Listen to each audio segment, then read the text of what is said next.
merintis sebuah usaha, sebuah bisnis, maka konsisten dan persisten saja. Fokus, tekuni dalam bisnis yang teman-teman sedang geluti. Bukan hanya sekedar menjalaninya, tapi teman-teman harus terjun di dalamnya dalam waktu yang mungkin cukup lama, 5 tahun, 7 tahun, bahkan sampai 10 tahun. Pelajari dengan seksama berbagai macam hal dalam dunia yang teman-teman sedang geluti. Ikut workshop, baca banyak buku, pelajari apa yang terkait dengan berbagai macam seluk-beluk bisnis yang teman-teman sedang tekuni.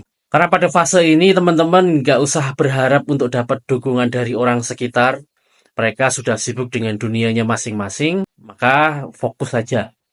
Ya, jadi kalau saya dulu ketika awal berjualan sebelum akhirnya membentuk sebuah bisnis digital marketing agency dengan 4 karyawan, bahkan pernah 7 karyawan, itu ya nggak ada yang tahu. Taunya ya saya jualan buku gitu. Tapi nggak ada yang tahu kalau saya ikut seminar, keluar kota, baca banyak banget buku, ikut berbagai macam komunitas bisnis untuk belajar, dan sebagainya. Saya menemui beberapa supplier buku, kemudian membandingkan satu toko dengan toko yang lain. Dari mana mereka mendapatkan pelanggan, itu dilakukan research. Ya, termasuk ketika saya memulai bisnis yang kedua di bidang jual beli HP, iPhone, barang-barang elektronik lainnya, itu saya juga melakukan research ya. Dari mana market yang saya dapatkan, bagaimana mendatangkan marketnya, skill apa yang perlu saya miliki. Saya belajar teknik closing, saya belajar copywriting, saya belajar list building, dan lain sebagainya.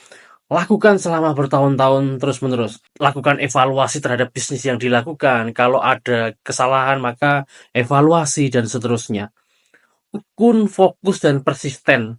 Ya, saya yakin teman-teman akan menemukan jalannya, insya Allah.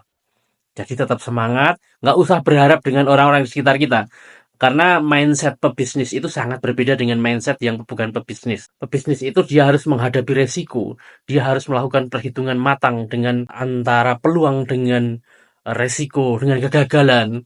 Dia akan ditolak dengan berbagai macam penolakan, baik itu penolakan dari customer ketika menawarkan sesuatu, dimarahi customer ketika produk atau pelayanan kita tidak bagus, dan seterusnya.